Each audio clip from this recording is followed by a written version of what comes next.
El cuerpo humano tiene unos 25.000 genes aproximadamente, y todos ellos con valiosa información sobre nosotros, sobre nuestra salud.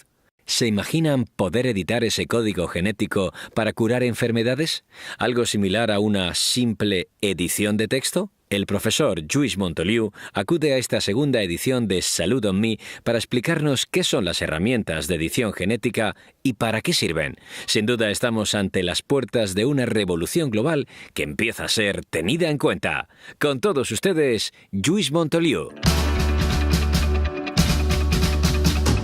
Yo os vengo a hablar aquí de cómo podemos, con estas nuevas herramientas que están en boca de todos, que son las herramientas de edición genética, cómo podemos aplicarlas para estudiar mejor las enfermedades e incluso para desarrollar nuevas estrategias terapéuticas que probablemente van a solucionar, quizá no todas, pero sí un buen número de enfermedades con base genética. Pero primero, antes de explicaros cuál es la revolución y dónde estamos en estos momentos gracias a la edición genética, lo que quiero deciros es de dónde venimos. Llevamos aproximadamente unos 30 años utilizando este tipo de animales. Estos son animales modificados genéticamente, que además de ser estéticamente interesantes de ver, son ratones fluorescentes, han sido, por ejemplo, sorprendentemente útiles en estudios de trasplantes, en estudios de medicina regenerativa. De hecho, la utilización de animales modificados genéticamente nos ha servido durante muchísimos años para estudiar enfermedades, diferentes tipos de enfermedades. Por ejemplo, yo me dedico a una enfermedad rara. Es una condición genética poco frecuente que conocemos con el nombre de albinismo. Y utilizamos modelos animales para acercarnos a esta condición y para intentar estudiar qué es lo que está asociado, qué es lo que produce estos defectos genéticos en los más de 20 genes que cuando están alterados son los que producen el cambio en el albinismo. El albinismo es uno de estos típicos ejemplos que todo el mundo parece entender qué es lo que le pasa a las personas con el albinismo y poca gente realmente lo comprende, porque lo que se ve no es lo relevante. Lo que vemos es una persona con falta de pigmentación, una persona con el pelo blanco, con la tez blanca, que probablemente suponemos que tiene que protegerse del sol, y esto es cierto. La realidad es que son personas con una alta discapacidad visual. Son personas que tienen una agudeza visual por debajo del 10% y eso hace que en este país y en otros países de la Unión Europea sean detectadas como personas con ceguera legal. Son ciegos legales y en particular, pues por ejemplo, no pueden conducir. A lo largo de los años lo que nosotros hemos hecho ha sido utilizar las tecnologías que hasta el momento teníamos de modificación genética para alterar los genes que cuando están mutados dan lugar a dos diferentes tipos de albinismo, y hemos aprendido un montón y hemos generado un montón de diferentes modelos y hemos generado pues muchísimo conocimiento.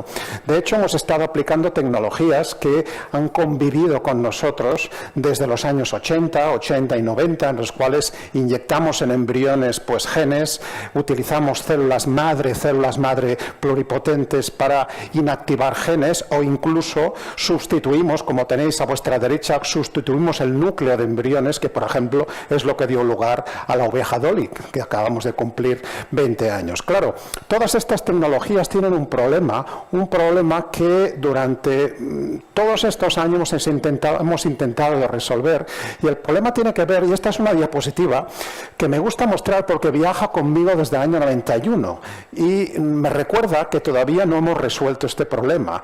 Claro, cuando pensamos en modificar un gen, nosotros tenemos aproximadamente 25.000 genes y tenemos 3.000 millones de letras en el código genético en cada una de nuestras células. Cuando pensamos en modificar un gen, probablemente lo que quisiéramos es modificar solamente ese gen y dejar intacto el resto del genoma. Claro, esta modificación dirigida, que es lo que nos gustaría hacer, ha sido siempre lo que nos ha costado más, ha sido siempre más costosa en tiempo, en esfuerzo, incluso en desafíos tecnológicos.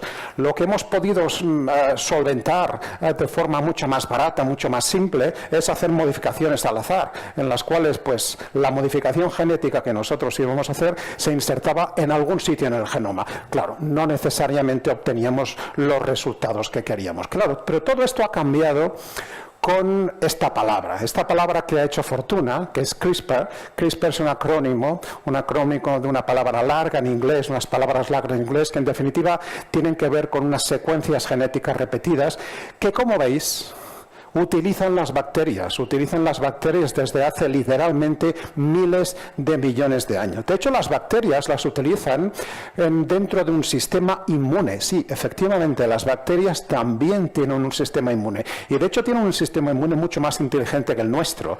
A nosotros, si no queremos que nos infecte el virus del sarampión, lo que hacemos es eliminar, por ejemplo, vacunarnos, y al vacunarnos, pues ya no nos infectamos con el sarampión.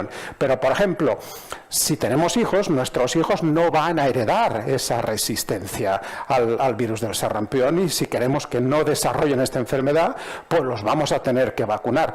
Las bacterias son muchísimo más inteligentes en este sentido, porque cuando aprenden a defenderse de uno de los virus que las acechan, esta resistencia a este virus, como este fago, este es un bacteriófago que infecta a las bacterias, la pueden transmitir genéticamente a sus hijas. Este conocimiento creo yo, tan espectacular, se lo debemos a un investigador español. Y se lo debemos a un microbiólogo que trabaja en la Universidad de Alicante desde hace más de 25 años y que trabaja calladamente, fuera de los focos y durante muchísimos años sin que muy poca gente conociera de su existencia. Francisco Juan Martínez Mojica, Francis Mojica, microbiólogo de la Universidad de Alicante, es el responsable de que ahora, por ejemplo, yo esté hablando ante vosotros de estas herramientas de edición genética. Él, cuando desarrolló este conocimiento a principios de los años 90, lo que realmente le preocupaba, porque era un tema de investigación básica, de entender cómo estas bacterias se están defendiendo de los virus, le preocupaba la inmunidad bacteriana.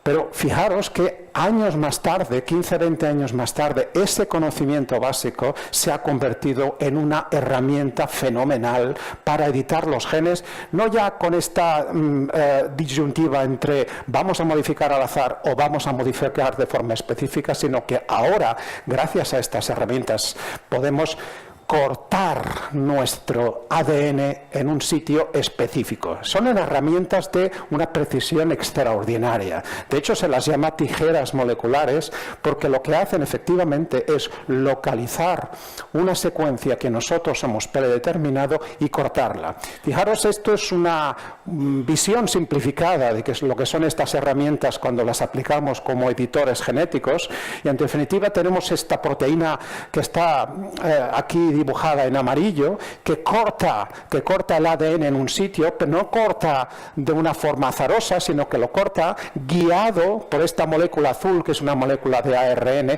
que le dice dónde tiene que cortar. Con lo cual es una tijera programable, porque nosotros podemos cambiar la guía, y al cambiar la guía llevamos la tijera al sitio concreto del genoma donde queremos cortar. ¿Y cuál es el chiste? ¿Por qué es tan importante poder cortar un gen de una forma tan específica? Bueno, es importante porque es probablemente una de las agresiones más importantes que una célula puede tener, y de hecho la célula tiene mucho interés en solucionar este corte cuanto antes. Y de hecho, fijaros, hemos desarrollado a lo largo de los años, a lo largo de muchísimos millones de años, nuestras células han aprendido a resolver estos cortes.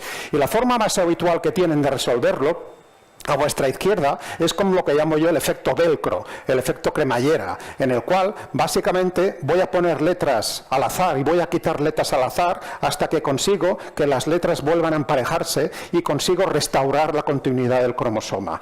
Esto finalmente acaba cambiándome la secuencia que estaba en el sitio del corte. Fijaros, nunca antes había sido tan sencillo inactivar un gen. Lo único que hemos hecho es decirle a la herramienta CRISPR, córtame aquí.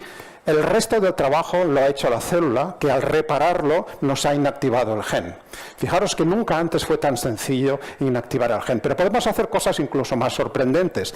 Le podemos dar de comer al sistema una secuencia que se parece a su alrededor, a las zonas de alrededor del corte, de tal manera que se utiliza como molde para la restauración y permite introducirnos secuencias nuevas. Secuencias nuevas con lo cual podemos editar el gen, editar de la misma manera que cuando utilizamos un procesador de textos con el ordenador, cambiando las secuencias, corrigiendo si hay mutaciones, por ejemplo en temas de terapia, o insertando mutaciones si lo que queremos es generar exactamente estos modelos. ¿Qué es lo que podemos hacer con estas herramientas? Pues yo suelo decir a mis alumnos y a mis colaboradores en el laboratorio que el límite de estas herramientas está en vuestra imaginación. Prácticamente podemos hacer de todo y no hay semana en la cual no se aparezcan nuevas aplicaciones que nos permitan cortar, insertar, reemplazar, modificar, marcar, modular, etcétera.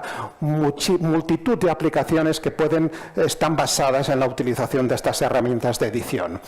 Habitualmente se suelen presentar estas herramientas como algo que nos permite hacer mutaciones de forma más rápida. Nosotros nos hemos pasado más de 25 años generando ratones mutantes para estudiar enfermedades, pero cada uno de los ratones teníamos que invertir de un año y medio para tenerlos listos. Ahora tenemos los ratones mutantes gracias a estas herramientas que lo único que hacen es cortar un gen en 4 o 6 meses. Esto es una ganancia de 1/3. En 1/3 del tiempo tenemos el ratón. Hay mucha gente que se queda con este mensaje de que estas herramientas CRISPR lo que nos permiten es hacer las cosas más rápido. Esto es cierto, pero yo lo que digo es que lo que es todavía más impresionante es lo que podemos hacer con estas herramientas que sencillamente no lo podíamos hacer anteriormente. Lo que podemos hacer ahora, que hace 4 años, la primera utilización de estas herramientas de edición genética en biomedicina se hace en enero de 2013. Estamos en octubre de 2017 y fijaros lo que hemos avanzado en apenas 4 años. Hace 4 años esto que os voy a contar ahora no lo podíamos ni imaginar. Por ejemplo, sabéis que los 25.000 genes los tenemos apelotonados a prácticamente un 2% de nuestro genoma. El resto de nuestro genoma es el genoma no codificante, que es un 98%, que es donde están las secuencias repetitivas y también donde están las instrucciones, donde están los elementos reguladores que determinan por qué y cuándo se activa un gen. A nivel de diagnóstico genético en el hospital sabemos que de un 30 a un 40% de los pacientes no los logramos diagnosticar, porque si solamente miramos la parte codificante del gen, la parte informativa, pues a veces las mutaciones no están ahí. Las mutaciones a veces están en los elementos reguladores, pero ¿cómo llegamos a ellos? Ahora con estas herramientas tenemos la precisión adecuada, podemos inactivar uno de estos elementos reguladores y fijaros que el resultado, la pérdida de pigmentación, puede ser tan o más importante que cuando inactivamos el propio gen, con lo cual estamos abriendo la posibilidad de detectar este tipo de alteraciones más allá de lo que sería la parte informativa del gen. Lo que realmente estamos en el laboratorio absolutamente excitados, absolutamente emocionados, es con las capacidades que nos permiten estas herramientas en cuanto a la preparación personalizada de modelos. Se habla en medicina de que no existen enfermedades sino enfermos. ¿A qué llamamos enfermedad? Pues a un conjunto de síntomas que aparecen en un grupo de enfermos, pero ni todos los enfermos tienen los mismos síntomas, ni todos los enfermos los manifiestan con la misma intensidad. Nos hemos pasado un montón de años generando ratones mutantes en los cuales, con las tecnologías groseras que teníamos hasta ahora, lo que hacíamos era eliminar un fragmento del gen. Evidentemente, al eliminar eliminar un fragmento del gen lo que hacía el gen dejaba de funcionar. Pero hay un pequeño problema. Salimos nosotros a la calle y en la calle no encontramos personas a las cuales les falte un fragmento del gen. Lo que encontramos son personas a las cuales hay una letra que ha cambiado, una letra que ha sido duplicada, un fragmento del gen que ha sido reordenado, invertido. Estas mutaciones mucho más sutiles eran muy difíciles y no imposibles de realizar. Y esto es lo que podemos hacer ahora. Nosotros en el laboratorio, en el Ciber de Enfermedades Raras, en el cual pertenezco, lo que hacemos es diagnóstico genético de los pacientes. Y esa mutación que hemos diagnosticado, esa C que está en lugar de una A en una posición concreta, es la que quiero yo transformar y quiero yo generar un ratón. El ratón que va a llevar la misma mutación de la persona que acabo de diagnosticar, ese ratón se convierte en el ratón avatar. Ratón avatar utilizando la metáfora de la película. ¿Cómo se aplica esto? Por ejemplo, os presento a Patty. Patty es una persona con albinismo que hemos diagnosticado nosotros, es directora de un equipo de producción, actriz, es una persona muy inteligente, tiene el problema de que le falta solamente una C. De estos 3.000 millones de letras, le falta una C en una posición concreta de un gen determinado, y eso es lo que provoca que ésta sea una persona con albinismo. Lo que hemos hecho nosotros aplicando estas tecnologías es generar todos estos ratones, y cuando hemos investigado la secuencia que hay detrás de ellos, fijaros, donde coinciden las dos flechas azules, veréis que hay un ratón, cada una de estas líneas hay un ratón al cual le falta exactamente la misma C que le falta a Patty. Esto es algo, el nivel de precisión que tenemos ahora es algo que no teníamos hasta ahora. Esto es lo que nos permite generar este tipo de ratones avatares. ¿Para qué nos sirven los ratones avatares? Pues tenemos ahora una herramienta insustituible para desarrollar y para validar tratamientos. Antes de poner un desarrollo terapéutico, una droga, un medicamento, acordaros que tenemos que validar siempre seguridad y eficacia. Habitualmente utilizamos modelos que más o menos reproducen la enfermedad que queremos investigar. Este es un animal que tiene exactamente la misma mutación, con lo cual es insustituible para validar si la utilización de una pequeña molécula de una droga existente en el campo le va a servir o no le va a servir a Patty. ¿Cuáles son los problemas? ¿Por qué todavía esto no lo tenemos? ¿Por qué yo no puedo ir a la Paz y apuntarme a una lista para que me den algo, para que se solucione mi problema? Bueno, esto es lo que habitualmente no se habla, pero a mí me gusta también decirlo.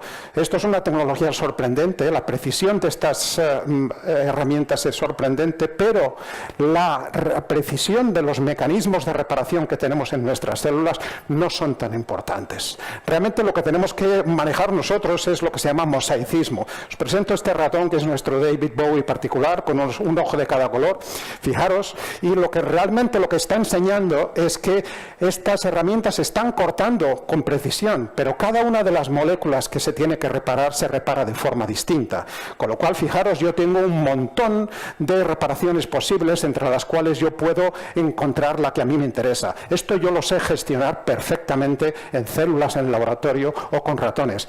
Esto yo no lo sé gestionar en pacientes todavía.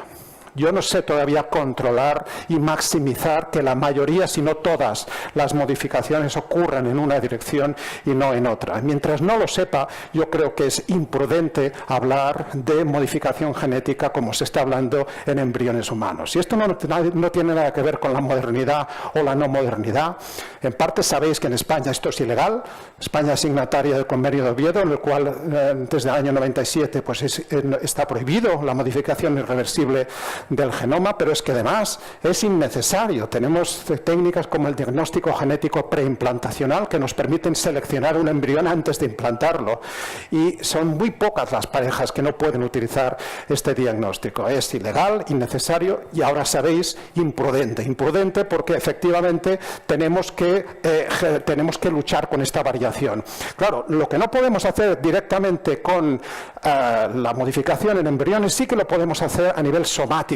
Y podemos, en individuos o adultos, podemos encapsular estas herramientas en virus que van a llevar estas herramientas a las células destino. Esto es un modelo de distrofia muscular de Duchenne, en el cual el ratón del medio es un ratón que carece de esta proteína en las fibras musculares, y hemos reinsertado estas herramientas para corregir la mutación, y no la corregimos en todas las fibras musculares, pero sí que la corregimos en un número importante de ellas. Fijaros que sigue siendo el problema el que tenemos que resolver, no el hecho de que podamos modificar otras secuencias parecidas, que esto habitualmente aparece en medios de comunicación y en artículos científicos. Esto lo podemos reducir y lo podemos resolver, pero fijaros, si lo que queremos aquí es esta G que está indicada con la flecha, corregirla con una T, lo vamos a conseguir en muchas células. Estos son células, clones de células humanas. Lo vamos a conseguir muchas veces, pero fijaros la cantidad de veces en las cuales todavía tenemos que investigar y tenemos que intentar maximizar estos cambios. Claro, ¿qué es lo que podemos hacer ahora con las CRISPR? Pues un montón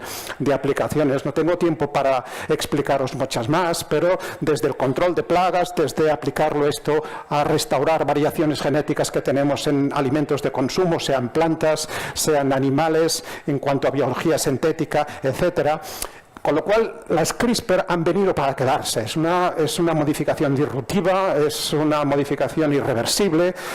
Yo siempre suelo decir que ahora, a partir de ahora, solamente van a haber dos tipos de laboratorios de biología molecular: los que usamos CRISPR y los que van a usar CRISPR. Ya no hay más. Con lo cual, realmente es una tecnología que nos ha cambiado la manera de ver.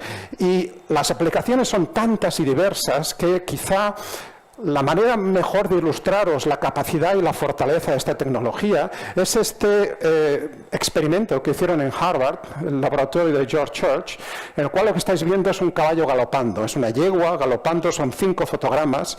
Estos 5 fotogramas, la información de estos 5 fotogramas, de estos píxeles, mediante las herramientas CRISPR, ha sido introducida dentro del genoma de una bacteria.